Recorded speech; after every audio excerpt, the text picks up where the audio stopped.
Journalist అడ్డాకు స్వాగతం. నమస్కారం. ఇటీవల ఒక ఛానల్లో ఒక షో కార్యక్రమం మొదలైంది. దాంట్లో రోజా నటించిన ఆ పాత్ర, డైలాగులు సభ్య సమాజం తలదించుకునేలా ఉన్న ఆ మాట తీరు, ప్రేక్షకుల నుంచి వస్తున్న అభ్యంతరాలు తెలుసుకునే ప్రయత్నం చేద్దాం. విశ్లేషించడానికి మనతో పాటు ఉన్నారు senior journalist doctor Vadlaman Kanakadurga గారు. వారిని అడిగి మరిన్ని విశేషాలు తెలుసుకుందాం. నమస్తే మేడం. నమస్తే అండి. ఇటీవల రోజా కొత్తగా షోలో యాక్ట్ చేసింది.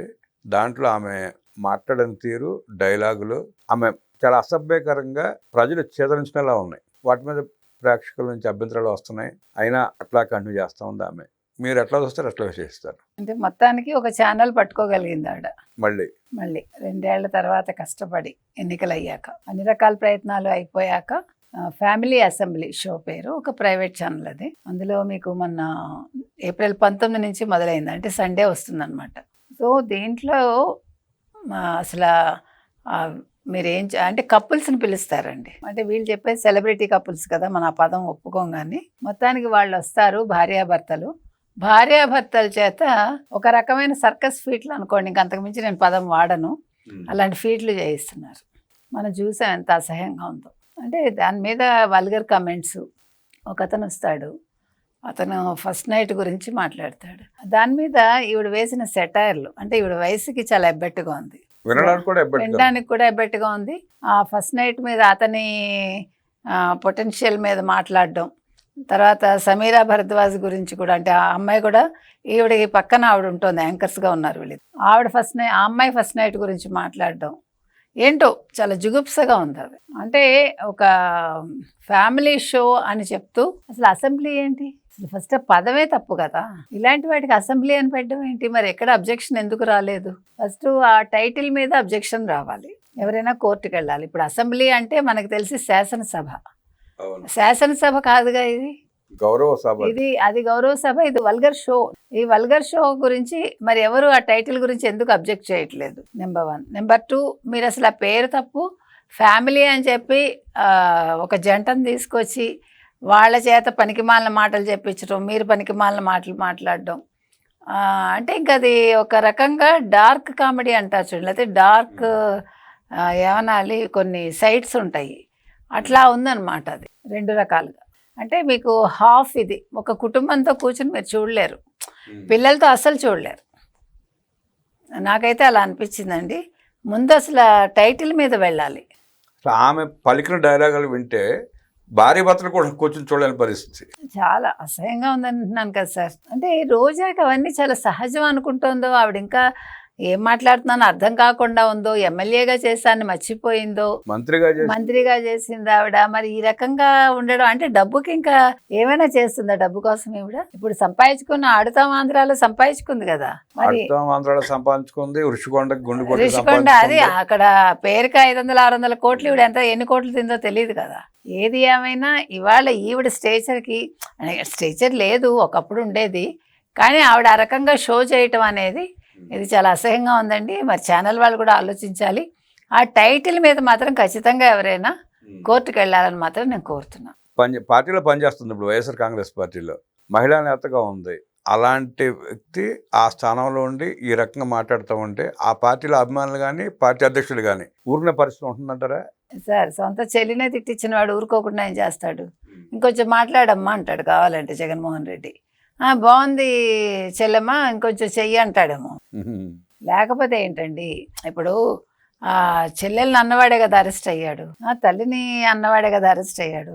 ఇప్పుడు చంద్రబాబు నాయుడు గారి మీద పెట్టినవాడు కూడా అరెస్ట్ అయ్యాడు. ఇప్పుడు చంద్రబాబు నాయుడు గారి మీద అనుచితంగా పెట్టిన కార్టూనిస్ట్ కూడా అరెస్ట్ అయ్యాడు. అంటే అతను కార్టూనిస్ట్ కాదు, అతను జర్నలిస్ట్ ముసుగులో ఉండే ఒక వైసీపీ అభిమానాలో ఏమనాలో నాకు తెలీదు.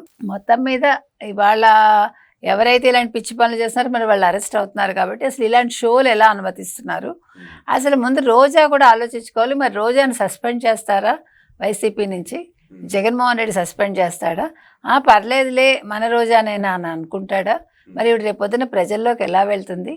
మరి నగరి వాళ్ళు ఏమంటారు దీని మీద, తిరుపతి వాళ్ళు ఏమంటారు, మరి ఎట్లా రియాక్ట్ అవుతారు అనేది చూడాలి. సినిమాల కంటే సెన్సార్ ఉంటుందండి, ఈ సీరియల్స్కి సెన్సార్ ఉండదా? సీరియల్స్ అనే కాదు, షోస్ అన్నమాట ఇవి. దేనికైనా అసలు సెన్సార్ ఉండాలి. ఇప్పుడు అదే కదా, స్వయ నియంత్రణ లేదు, స్వీయ నియంత్రణ లేదు. అటు సోషల్ మీడియా మీద నియంత్రణ లేదు, యూట్యూబ్ మీద లేదు, దేని మీద లేదు. కాబట్టి మరి కేంద్రమే దృష్టి సారించాలి. దాన్ని ఏమంటారు, కేంద్ర సమాచార శాఖ అయితే దీని మీద దృష్టి పెట్టాలి. దీన్ని ఎవరైనా వాళ్ళ దృష్టికి తీసుకెళ్తే బాగుంటుందండి. ముందు అసెంబ్లీ అనే టైటిల్ కూడా తీసేయాలి. ఎందుకంటే అసెంబ్లీ రౌడీ అని అప్పుడు మోహన్ బాబు చేసినప్పుడు అబ్జెక్షన్ వచ్చినట్టుంది, నాకు ఐడియా లేదంతా. అంటే కొన్ని పదాలు ఒక గౌరవాన్ని సంతరించుకుని ఉన్నప్పుడు వాటిని ఈ రకంగా వాడడం అనేది ఎంతవరకు సబబు అనేది. మేడం, మీరు ఇందాక ప్రస్తావించారు ఆడదాం ఆంధ్రాలో సంపాదించుకుందని చెప్పి. ఏసీబీ రిపోర్ట్ కూడా ఇచ్చింది, ఇంత జరిగింది, మోసం జరిగింది, తినేశారని చెప్పి. దాని మీద ఇంకా చర్యలు ఏం తీసుకున్నట్లు లేరు. అంటే ఆవిడ మీద చర్యలు తీసుకోవడం మొదలు పెడితే ఆనాడు రాష్ట్రంలో ఉన్న 23 జిల్లాల కలెక్టర్ల మీద కూడా తీసుకోవాల్సిన పరిస్థితి వచ్చినట్టు ఉంది. మరి ఇవాళ తీసుకున్నారు కదా సార్. ఇవాళ ఇదేమంటారు, ఈ కేసులో కల్తీనే, ఈ కేసులో వాళ్ళ తీర్పు ఎవరి మీద వచ్చింది? సింగాలను బలి చేస్తున్నారు. మరి సింగాని అని బలి చేస్తున్నారుగా, మరి అది అన్యాయం కాదా? ఇప్పుడు ఐఏఎస్ని బెదిరిస్తే వాళ్ళు ఏం చేస్తారు? దీని మీద నిజంగానే వీళ్ళు కేంద్రం కూడా దృష్టి పెట్టి ట్రిబ్యునల్కి వెళ్ళాలండి. ఎందుకంటే అసలు ఇది ఎంతవరకు సబబు, వీళ్ళు ఏం చేయాలి? ఒక ముఖ్యమంత్రి ఇన్సిస్ట్ చేస్తే, బెదిరిస్తే దీనికి ఏ రకంగా నిర్ణయాలు తీసుకోవాలి? అంటే వాళ్ళు నోట్ రాయొచ్చండి, మేము యాక్సెప్ట్ చేయమని నోట్ రాస్తే ఫైల్ మీద, దాన్ని సీఎం కూడా ఏం చేయలేడు. వీళ్ళు రాయలేదు, మరి అంటే ఆయన యాక్సెప్ట్ చేసినట్ట.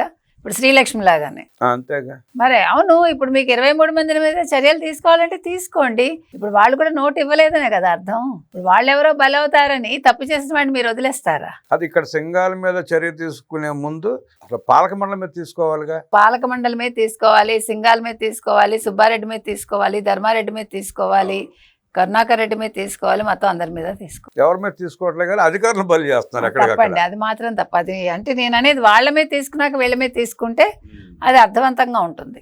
సిబిఐ ఇన్వాల్వ్మెంట్ ఉన్న ఏ కేసు మనం చూసినా అధికారులు బలి అవుతున్నారు తప్ప రాజకీయ నాయకులను ఎక్కడ టచ్ చేయట్లేదు. అసలు ఇప్పుడు శ్రీలక్ష్మి అయినా బలి చేశారు కానీ రాజశేఖర రెడ్డి ఏమైనా చేశారా మీరు? అవును, అలా అంటే ఆయన లేరు కదా అంటారు. ఒకవేళ బతుకుంటే ఏమయ్యేదో.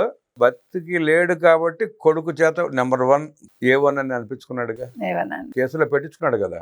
సుప్రీంకోర్టులో పోరాడి మరి మా నాన్న దొంగ A1 చేయడం అని చెప్పి కోరి మరి పెట్టించుకున్నాడు. సిగ్గుచేటండి అసలు. అంటే ఆయన ముందే ఆలోచించుకోవాలి. అందుకే ఆయన చేసిన పాపాలకి, అంటే కొంత పాపం ఆయన కూడా చేశాడు కదా కొడుకు విషయంలో, దానికి చనిపోయాక కూడా మూల్యం చెల్లించుకుంటున్నాడు. రోజారెడ్డికి మీరు ఇచ్చే సలహా ఏంటి? రోజారెడ్డికి ఏం సలహా ఇవ్వం మనం ఏమంటారు, కేంద్రాన్నే అడుగుతున్నాం మనం. మీరు ముందు ఇలాంటి షోలు ఆపించండి, ఇలాంటి వాళ్ళని మరి రాజకీయాల్లో కొనసాగించకుండా ఉండడానికి ఏదైనా చర్యలు తీసుకోండి అని. ఇప్పుడు చూడండి, ఎగ్జామ్స్ అయిపోయినాయి, సమ్మర్ హాలిడేస్ వచ్చినాయి. కరెక్ట్. పిల్లలంతా ఇళ్లలో ఉంటారు. ఎంత కష్టం చూడండి. అసలే ఆల్రెడీ ఫోనులతో చచ్చిపోతున్నారు. మరో పక్క ఈ పనికిమాలిన డైలాగ్స్, పనికిమాలిన విషయాల మీద దృష్టి ఎక్కువైంది. మళ్ళీ ఇలాంటి షోస్, ఒకటి పనికిమాలిన షోస్. సో దీని మీద మరి ఆ ఛానల్ కూడా ఆలోచించాలండి. వాళ్ళకి టీఆర్పీ రేటింగ్ డబ్బులే కాదు కదా, ప్రజలు ముఖ్యంగా పిల్లల మనసు మీద ఏ రకంగా ముద్రలు వేస్తాయి అనేది కూడా వాళ్ళు ఆలోచించాలి. వాళ్ళ బాధ్యత అది. చేతులారా పిల్లల్ని పాడు చేసుకున్నట్టే చేస్తున్నారండి, చేస్తున్నారు. రోజా నటిస్తున్న ఆ షోని బ్యాన్ చేయాలని కేంద్ర ప్రభుత్వం సీరియస్గా తీసుకుని, అలాంటివి జరగకుండా, అలాంటి డైలాగులు రాకుండా, కుటుంబాలను విచ్ఛిన్నం చేసే, పిల్లలను పాడు చేసే అలాంటి షోల్ని నిర్వహించొద్దంటూ తనను కూడా కోరుతూ విశ్లేషించిన వడ్లమణి గారికి ధన్యవాదాలు తెలియజేస్తూ నమస్కారం.